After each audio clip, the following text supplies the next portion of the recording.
Woo! What's going on, everybody? Welcome back to the $10 million grow room with the Spider Farmer SE 1000 watt WLED grow light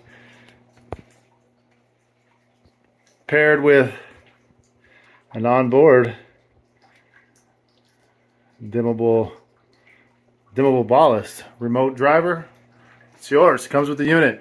What we're gonna do today is we're gonna do some transplanting, and we're gonna focus on scratching our balls, because these balls are so overgrown.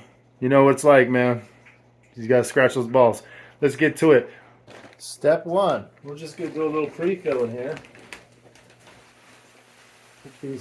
We're going from 1 gallon hard plastic container pots to, what are these, 10 gallon fabric pots. I think that's sufficient enough. Get your hands in here, break up all these clumps. I love this stuff right here. Look at all that. Tons of perlite. This bag says it's like a 70-30 mix.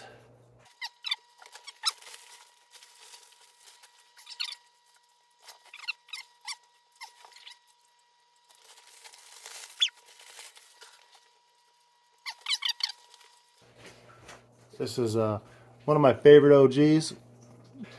You're gonna put your hand, support the top, flip it upside down, push the bottom out. Woo! Look at that. Look how root bound it is. Yeah, been putting this one off for a little bit. But like I said, don't forget to scratch your balls. You want to really break up your ball hair. You got to really get in there, scratch up all that ball hair, get it all, agitate it. It's kind of like, it's exactly like root pruning. You're just doing it with your fingers. Break all that stuff up. You want the soil, or the medium in this case, you want it to be semi wet. Like this is not soaking wet, and this is also not totally dry either. So all that stuff right there, scratch your balls. Scratch those balls. I just want to get all the way through. That was like a good 1/4 inch, and it's still there. Like I can still feel the roots just dominating that bottom right there. It's just super condensed and packed tight. It's really thick.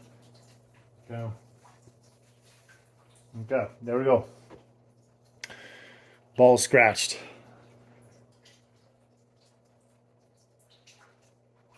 Gonna set it in there. Yeah, I want it a little deeper.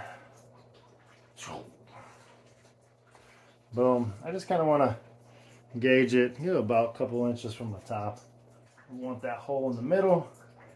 You know what I'm saying? We want that hole in the middle. Put some hair around it. Bam.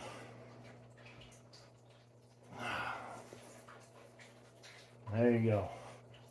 The perfect transplant into a fabric pot. This is gonna be one hell of a dope ass grow.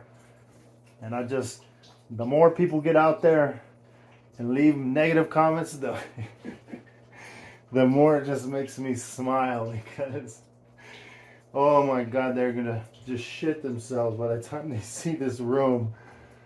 And don't worry, I'll make time to reply back to all you negative, pessimistic subscribers out there. I just don't get it. Sometimes it's beyond me why people subscribe. They watch the videos clearly, and then I can see what people watch, and I can see the comments that they leave each subscriber. So it's just beyond me why people get in there. They're just so negative and pessimistic and just dirty and nasty about everything. I can't comprehend that kind of mentality. Like, that's just not me. So whatever. There's always gonna be haters. Haters are gonna hate, and that just motivates me to kick your ass in this goddamn grow. Because if you thought it may have been just okay, you know. Now you've just encouraged me to really shove a whole pile of dog shit in your face. And that's what I'm gonna do. A whole pile of dog shit. A whole bag of dicks right down your throat. Fucking cocksuckers. Alright.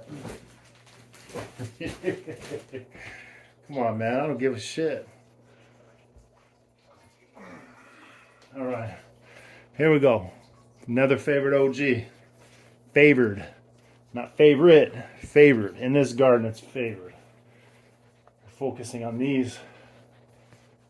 This genetic first, foremost. Damn, that one's really packed. Woo! Scratch your balls. Come on, man. They got microbial fungi in there, man. You gotta scratch it, break it all up. Scratch those balls. There we go. We're gonna plug it in right there. Just gonna toss them around it right there. Just talking shit on camera with you guys. All right. There we go. And then I'm gonna do the same thing with these other 3 in the back. Oh, I thought we had 6. I got 5. Oh well. It doesn't matter. I don't care if it's just 1. I'm still gonna beat your ass on 6 pounds in this room. My goal is looking at the last video, or counting, actually doing the math. So you guys can do this. Correct me if I'm wrong. So I took a look at the last harvest video with the one Spider Farmer SE 7000 700 watt light fixture. Okay, which I pretty much ran between 60%, 80% for half the grow. And then the other half of the grow, I may have bumped it up to 80 to 100% just randomly, periodically, back and forth between 80, 60, 100. It was never even at 100% the whole time. So, you know, there's no real way to tell me, you know, exactly how many grams per watt that grow achieved, other than I know it was better than the numbers that I'm able to calculate. So, because I didn't consume an entire 700 watts that entire grow. I mean, so take that into consideration when we talk about these numbers. So we hit just over 4 3/4 pound on that last grow with one Spider Farmer SE 7000. Divide that, okay, all by 4 3/4 pounds. If I'm not mistaken, I think the number, and this, I did this math like a couple weeks ago. I think the number was like 3.8, 3.9 grams per watt. You know, if I'm factoring the light in at 100% for the entire duration of the grow. Okay, that's where I'm at with that, for the entire duration of the grow.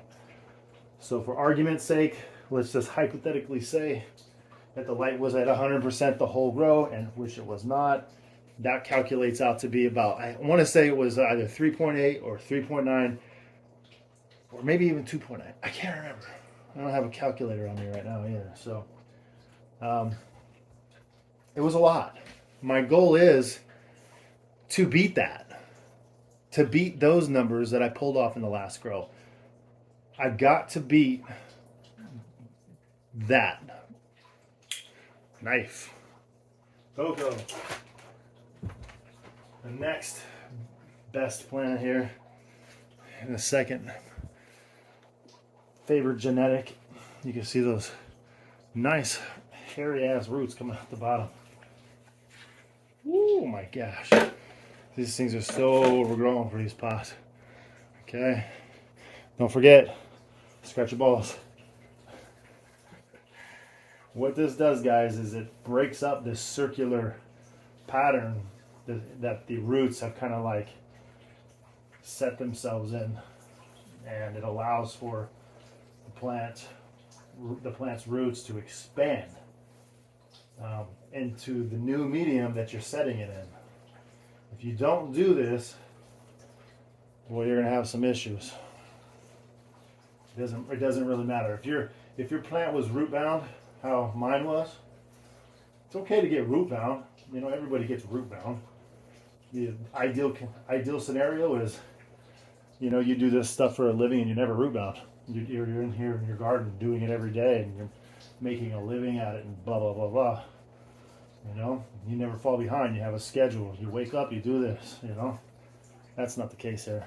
So, the case is, you know, I do as much as I can with my time, and you know, I enjoy making these videos on the side. I really do. I always have. Look back on my videos, in case anybody's just catching this video. My videos go back well over 10 years. Okay. Plug it right down in there. Shove it. Okay. Bam. Put a little pressure on it. Get it down. Okay. Now, you see, we still got a little bit of that poking out right there. We're going to do some backfilling. Put some more cocoa on it. Bam, bam. Shazah. Sha-sha. Whoa. You almost have a tip.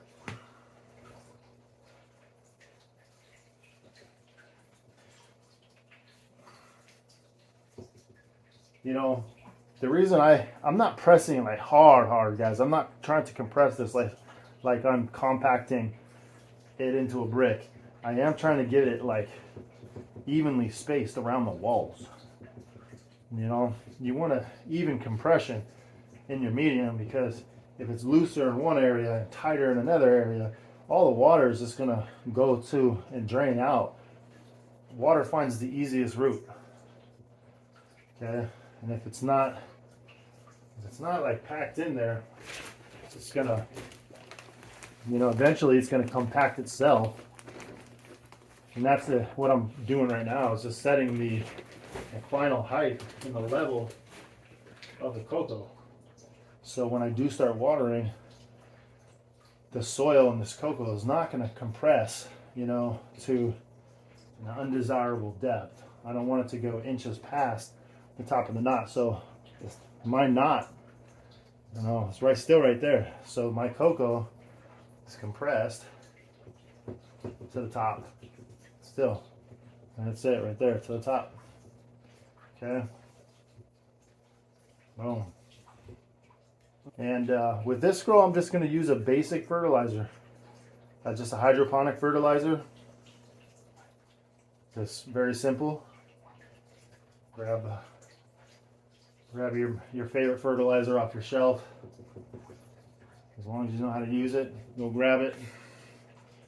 And let's have some fun growing.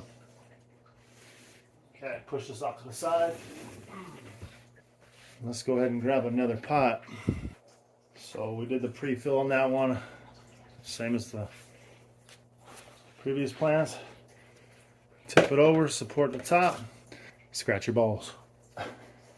I gotta have some fun with this, man, on this run. Look how overgrown those roots are. Jeez, look at that. Well, this is what I'm trying to do. You see, you want to break that up, scratch it out. You're not gonna hurt the plant.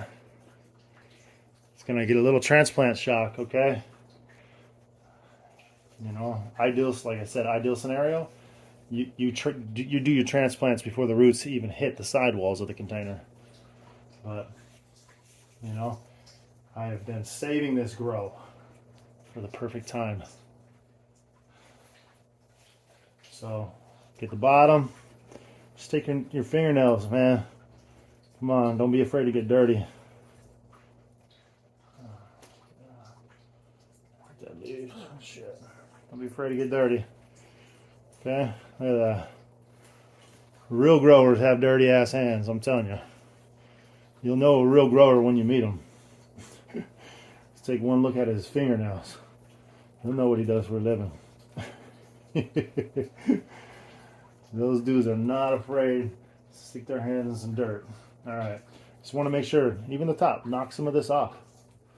You know, just agitate the whole root ball.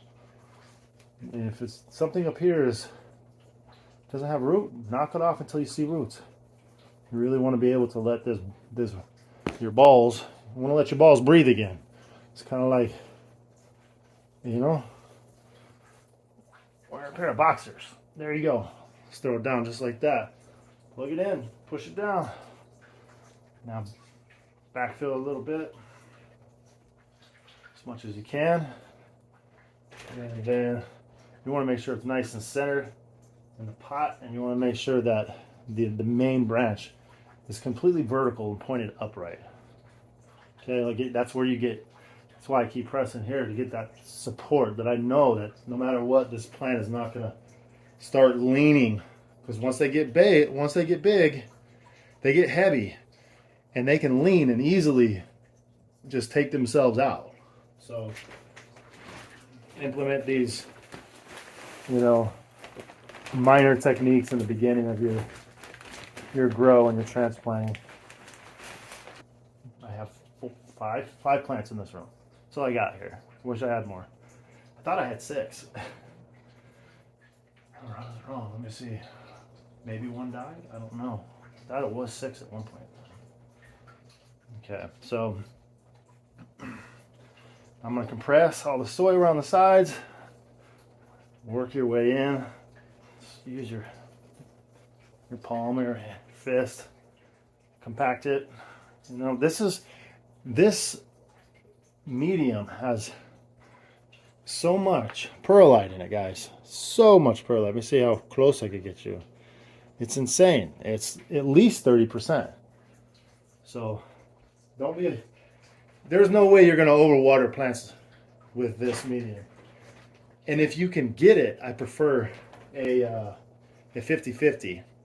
50% cocoa, 50% perlite. In this case, this is what we're using. Cocoa perlite, 70-30. I know there's a lot of new growers out there. I know there's a lot of experienced growers that watch the channel too, you know? And that's all right. You know? We watch what we love, you know? We do what we love, and I love doing this. I can't emphasize enough on that. And I think a lot of people, a lot of viewers are so negative. I don't think they get it. They haven't been around the scene long enough to understand that cannabis channels, and they're not monetized. We're not trying to get rich. We're definitely not famous. We're just trying to share our love for gardening, you know, whether it's cannabis. And just so you know, majority of these skills that I'm showing you right now are applicable to a very vast majority of all crops. Indoor, outdoor, you know. Outdoor, you use different nutrients, or at least I do. Indoor, I use very specific, and I'm very picky about my nutrients indoors. So I'm picky about the products that I use indoors as well, because growing indoors is just so much more expensive. You know, so you really got to love what you're doing here in order to justify it within yourself to make it happen, you know. You know, somebody asked me, what's the most important thing? I think I said this in the last video. The most important thing, the single most important thing, it ain't about having cash or being able to get some equipment. That's not it. When there's a will, there's a way. So past that, when you find enough will to get the kind of equipment that you need to get here, or wherever it is that you want to be within your garden, the most important thing is patience. If you do not have patience, you will not succeed at this. Hands down.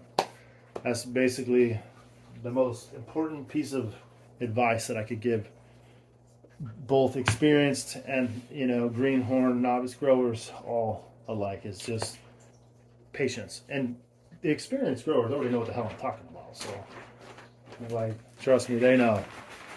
If you're an experienced grower, you already know. Patience is virtue. If you ain't got patience, there's no reward for you at the end of this tunnel. So let's throw out some statistical data. It takes a very special individual to have that much patience to begin with. So statistically speaking, 85% of the people that grow, they indoors or outdoors, I guess, they fail. They don't have the patience for it. They get bored. I don't know. They just fail. They stop doing it. They give up. Wasn't what they thought. Something like that. They thought they were going to get more. Anybody, absolutely anybody watching my channel can achieve exactly the results you're about to witness on camera in this Spider Farmer SE1000W grow. On the robo arm, may I add, I am super excited about the combination and just the marriage of these two awesome pieces of equipment. You can't go wrong combining any kind of Spider Farmer light, especially their newest and best Spider Farmer SE1000W on an automated light mover. That combination is like, that's insane. So that's about it, guys. That covers the transplanting. You know, how much better do these plants look now that they actually have an adequate size pot fit for their stature? It's amazing how much more life these plants just visually look like they have now, as opposed to being in this 1 gallon pot. We went from this, there's the difference, guys. We went from that 1 gallon pot to that. And these plants are 2 feet tall. You know, I usually kind of, you know, do like, I don't know, 1 gallon per every foot plant of height. Somewhere around there. I mean, a 10 gallon pod, I don't advise growing a 10-foot plant indoors, but it's just a general rule of thumb for every 1 foot height. Obviously, I grow very large plants, and although they may not be tall, they are enormously large. I can get one plant in this garden. It doesn't even matter. It doesn't matter which one of these plants, it doesn't matter the strain. I will get one of these to grow this entire room if I really, really wanted to. Obviously, it's going to take more time to veg out a larger plant. But adding a couple more plants within your plant counts. Guys, I don't advise anybody to do this if you're not legal, if it's not legal in your state or your country, wherever you're at. Please, if it's not legal where you're doing this, wait and be patient. That's the key. Be patient. Eventually, it will be legal in your state. All right, guys. Spider Farmer coming at you with the $10 million grow room. All right, you guys stay blessed until the next one. I'll see you guys. Peace. Woo.